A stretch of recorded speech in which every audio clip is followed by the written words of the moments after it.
Sets में हम लोग आज सीखते हैं फाइनाइट एंड इनफाइनाइट सेट्स, परिमित व अपरिमित समुच्चय। तो जैसा नाम से ही लग रहा है कि ऐसा सेट जिसमें फाइनाइट एलिमेंट्स होंगे उसको हम फाइनाइट सेट बोलेंगे, और जिसमें फाइनाइट एलिमेंट नहीं होंगे, इनफाइनाइट एलिमेंट्स होंगे, उनको हम इनफाइनाइट सेट्स बोलेंगे। फॉर एग्ज़ाम्पल यहाँ पे लिखा है मैंने एक सेट A इक्वल टू, ये लिखा है यहाँ पे। अगर मैं इसके अंदर एलिमेंट्स देखता हूँ तो इसके अंदर 4 एलिमेंट है, तो चारों के चारों अगर हम गिनेंगे तो ये फाइनाइट है। 4 एलिमेंट है मतलब फाइनाइट, तो इसको हम फाइनाइट सेट बोल लेंगे। दूसरा है आपका x such that x is a real number. अब इसका मतलब है सारे रियल नंबर्स का सेट, सारे रियल नंबर्स का। अब सारे रियल नंबर को हम गिन भी नहीं पाएंगे, अब गिन नहीं पाएंगे तो इसके अंदर इनफाइनाइट एलिमेंट्स आएंगे, तो इसको हम इनफाइनाइट सेट्स बोलेंगे। अगला है set of line parallel to X axis. Coordinate geometry में एक्स एक्सिस के पैरेलल लाइंस का सेट। तो मान लो ये है आपका axis of reference, X axis Y axis. X axis के पैरेलल अगर आपने लाइनें देखनी होगी तो एक्स एक्सिस के पैरेलल आपके पास इनफाइनाइट लाइन बन जाएगी। तो इसका मतलब ये जो तीसरा पार्ट होगा set of line parallel to X axis, ये एग्जाम्पल होगा इनफाइनाइट सेट्स का। फोर्थ पे लास्ट में आते हैं, फिफ्थ पे आते हैं जरा। Set of the circles passing through the origin. ऐसे सारे सर्कल जो ओरिजिन से पास हो रहे हैं। अब ओरिजिन से पास होने वाले सर्कल, ये है ओरिजिन, एक ये है, एक ये है, एक ये है, एक ये है, एक ये है। इनफाइनाइट सर्कल्स होंगे जो ओरिजिन से पास हो रहे हैं, तो ये वाला पार्ट भी आपका इनफाइनाइट सेट का एग्जाम्पल हो गया। अब डिस्कस करते हैं फोर्थ पार्ट पे। इस फोर्थ पार्ट पे ज़रा ध्यान देना है। Set of all living things on the earth. Earth पे जितने भी जीव है उनका सेट।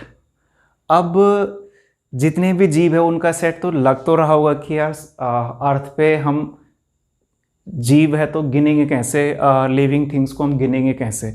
तो एक बात का ध्यान रखना, हम इसमें जो सबसे छोटी यूनिट है वहाँ से लेके चलते हैं। मान लो ये लिविंग थिंग को छोड़ दो और मैं एक छोटा सा पार्ट बोलता हूँ। आपके स्कूल में, आपकी क्लास में जो स्टूडेंट है वो फाइनाइट होंगे या नहीं होंगे, मतलब नंबर ऑफ स्टूडेंट आपकी क्लास के फाइनाइट होंगे। अब थोड़ा और बड़ा कर देते हैं उसको। आपके स्कूल में नंबर ऑफ स्टूडेंट्स फाइनाइट होंगे, इनफाइनाइट होंगे? फाइनाइट होंगे। आपके एरिया में जितने स्कूल है वहाँ नंबर ऑफ स्टूडेंट फाइनाइट होंगे या इनफाइनाइट होंगे? आपके एरिया में जितने लोग हैं वो फाइनाइट होंगे, इनफाइनाइट होंगे? जितने आपके एरिया में ये समझ लो पेट एनिमल्स है, फाइनाइट होंगे, इनफाइनाइट होंगे? तो डेफिनेटली फाइनाइट होंगे, हम गिन सकते हैं उनको। तो ऐसा लग रहा है जब भी लिविंग थिंग की बात आती है तो हमारे माइंड में लिविंग थिंग में आपके पास, जब भी लिविंग थिंग नहीं, पॉपुलेशन, जब भी हमारे पास पॉपुलेशन की बात आ रही होगी तो हमारे माइंड में एक फिगर बनता है। जैसे हम लोग बोलेंगे कि इंडिया की पॉपुलेशन कितनी है, तो एकदम से हमारा फिगर जाता है कि इतनी होगी, इतने करोड़, 135 करोड़, 140 करोड़, जो भी होगा, एक फिगर बनता है। तो जब भी पॉपुलेशन से सेंस होगा तो वो हमेशा फाइनाइट को रिप्रेजेंट करेगा, मतलब सेट ऑफ लिविंग थिंग भी आपका फाइनाइट होगा। आपने पढ़ रखा होगा कि जितने समुद्र के अंदर जीव होते हैं वो सब क्या होते हैं? फाइनाइट होते हैं। गिन रखा है कि इतनी स्पीसीज़ है सी के अंदर, या इतनी स्पीसीज़ है इस जंगल में, या आप पढ़ते होंगे कि इतने बाघ है, तो गिनती कर रखी उनकी। तो इसका मतलब क्या है? जहाँ पे भी आपको पॉपुलेशन से सेंस दिखेगा उसको आपने फाइनाइट बोलना है। तो ध्यान रखना, set of all living thing on the अर्थ आपने क्या बोलना है? फाइनाइट। फाइनाइट क्यों बोलना है? जहाँ पे भी पॉपुलेशन से सेंस होगा उसको आपने फाइनाइट बोलना है। ठीक।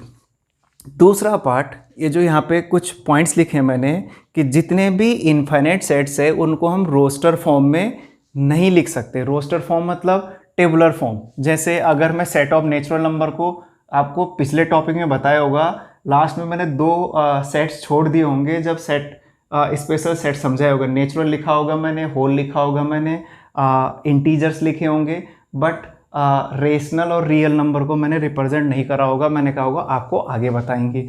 तो जितने भी इनफाइनाइट सेट्स हैं उनको हम एक्सप्रेस नहीं कर सकते रोस्टर फॉर्म में। अच्छा, नेचुरल नंबर को अगर मैं लिखना चाहूँगा तो 1 2 3 डैश मार के छोड़ दो। डैश कब छोड़ना आपने, जब आपको लगने लग जाए कि आप इससे मीनिंग निकाल लेंगे कि 3 के बाद क्या होगा, 4 के बाद क्या होगा, वहाँ तक लिखना आप लोगों ने उसको, ठीक। या जैसे मैं बोलूँगा इवन नेचुरल नंबर तो 2 4, अब इतना लिख के नहीं छोड़ना है, क्या पता ये होगा कि 2 2 जा 4 2 जा 8 ऐसा हो रहा होगा, तो 2 4 6 8, बस यहाँ से पता चल जाएगा आपको कि हम इवन नेचुरल नंबर्स की बात कर रहे हैं। बट अगर मैं रियल नंबर की बात करूँगा, जो इनफाइनाइट सेट है रियल वाला, ये इसको हम इस फॉर्म में नहीं लिख सकते। क्यों नहीं लिख सकते?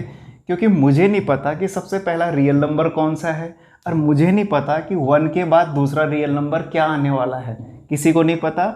इसलिए इनको हम टेबुलर फॉर्म या रोस्टर फॉर्म में नहीं लिख पाएंगे। किनको? इनफाइनाइट सेट्स को, सारे इनफाइनाइट सेट्स को। अब कैसे लिखना है फिर आगे पढ़ेंगे थोड़ा।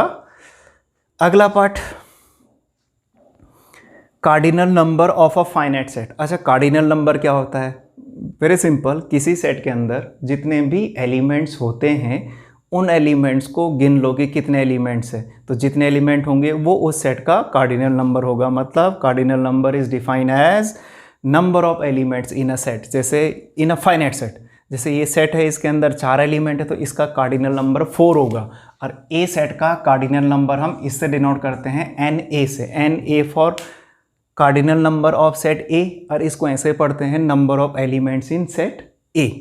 तो ध्यान रखना कार्डिनल नंबर क्या होता है, किसी सेट में जितने एलिमेंट्स होंगे उसका कार्डिनल नंबर होगा। ओके, अगला इक्वल एंड इक्विवेलेंट सेट, समान व समतुल्य समुच्चय। अब इक्वल और इक्विवेलेंट क्या लग रहा है?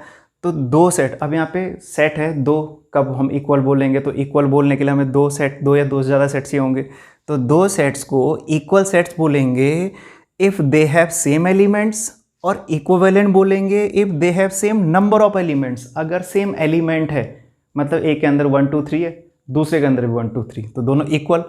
और दोनों में अगर सेम नंबर ऑफ एलिमेंट्स है, मतलब 1 2 3 1 2 3 वाला तो इक्वल हो गया, 1 2 3 और दूसरे में XYZ है, तो पहले में भी 3 एलिमेंट है, दूसरे में भी 3, तो उनको हम इक्विवेलेंट बोलेंगे। मतलब same element equal set, same number of element equivalent set. For example, ये मैंने कुछ सेट्स लिखे हैं, अगर मैं इन सेट्स में बोलूँगा इक्वल सेट्स कौन से हैं, तो A और B में देखो सेम एलिमेंट्स है, एलिमेंट का ऑर्डर कोई फर्क मायने नहीं रखता सेट्स के अंदर, तो इक्वल सेट्स हो गया A एंड B, ये तो इक्वल सेट्स हो गए, दोनों में सेम एलिमेंट्स है। Equivalent set, A and B को भी मैं इक्विवेलेंट बोलूँगा, A एंड C को भी मैं इक्विवेलेंट बोलूँगा, B एंड C को भी मैं इक्विवेलेंट बोलूँगा। क्यों? क्योंकि इन सब में सेम नंबर ऑफ एलिमेंट्स है, इन दोनों में भी 3 3 है, इनमें भी 3 3 है, इनमें भी 3 3 है। तो इक्विवेलेंट और इक्वल सेट समझ गए होंगे आप। मतलब इसको ऐसे कह सकते हैं हम, all equal sets are equivalent but all equivalent sets are not need to be equal sets. तो ध्यान रखना ये बात भी। और ऊपर वाले एग्जाम्पल में neither equal nor equivalent set, तो जैसे अगर मैं A और D की बात करूँगा तो A और D ना तो इक्वल है ना इक्विवेलेंट है। B और D की बात करूँगा तो B और D ना तो इक्वल है ना इक्विवेलेंट है। C और D की बात करूँगा तो ये ना तो इक्वल है ना इक्विवेलेंट सेट्स है। तो इक्वल और इक्विवेलेंट सेट्स भी समझ गए हम। नेक्स्ट पार्ट आपका एम्प्टी सेट, ये नल सेट या वॉइड सेट, हिंदी में रिक्त समुच्चय। तो नाम से लग रहा है एम्प्टी, ऐसा सेट जिसके अंदर एक भी एलिमेंट नहीं होता है उसको हमने एम्प्टी सेट बोलना है। और एम्प्टी सेट को कैसे डिनोट करना है? कर्ली ब्रेसेस, और उसके अंदर कुछ नहीं लिखना है। तो एम्प्टी सेट को इससे डिनोट करना है, और इसको हम इस सिंबल से भी डिनोट करते हैं। जैसे किसी सेट के लिए कैपिटल लेटर से सिंबल आता है, तो एम्प्टी सेट के लिए ये सिंबल आता है। इस सिंबल को, ये ग्रीक सिंबल है, इसको बोलते हैं फाई। तो एम्प्टी सेट को हम फाई से भी रिप्रेजेंट करते हैं और इस सिंबल से भी रिप्रेजेंट करते हैं। अब एम्प्टी सेट कैसे समझना है कि कैसे, आपके पास तो कुछ एग्जांपल्स लिखे हैं मैंने। X such that x is a natural number less than 1, इसका मतलब क्या है? ऐसे सारे नेचुरल नंबर जो 1 से कम है। इज आ का आपको पीछे बताया होगा, इज आ का मतलब एक नहीं, इसका मतलब है ऐसे सारे नेचुरल नंबर जो 1 से कम है। तो सबसे छोटा नेचुरल नंबर तो 1 ही होता है, 1 से पीछे कोई भी नेचुरल नंबर नहीं होता, तो इस सेट के अंदर एक भी एलिमेंट नहीं होगा। दूसरा, y such that y is a common point in two parallel line, दो पैरेलल लाइन में जितने भी कॉमन पॉइंट्स है उनका सेट। दो पैरेलल लाइन में तो कोई भी कॉमन पॉइंट नहीं होगा, तो इसके अंदर एक भी एलिमेंट नहीं आएगा। Set of odd number divisible by 2, odd number जो 2 से डिविजिबल है, तो ऑड नंबर कोई भी 2 से डिविजिबल नहीं होता। ऑड नंबर 1, 3, 5, 7 ये होते हैं, 2 से डिविजिबल नहीं होते हैं। और एक लिखा है मैंने x such that x square equal to 4 is an odd natural number, मतलब इसका सॉल्यूशन एक ऑड नेचुरल नंबर है, मतलब इसके सॉल्यूशन में जितने भी ऑड नेचुरल नंबर है वो सब लिखूं।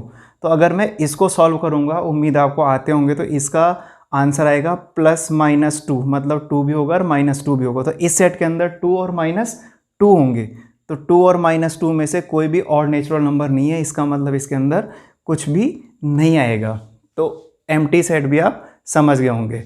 अगला आपका सिंगलटन सेट। सिंगलटन सेट क्या आपका या एकल समुच्चय है, ऐसा सेट जिसमें केवल और केवल एक एलिमेंट होता है, उसको हम सिंगलटन सेट बोलते हैं।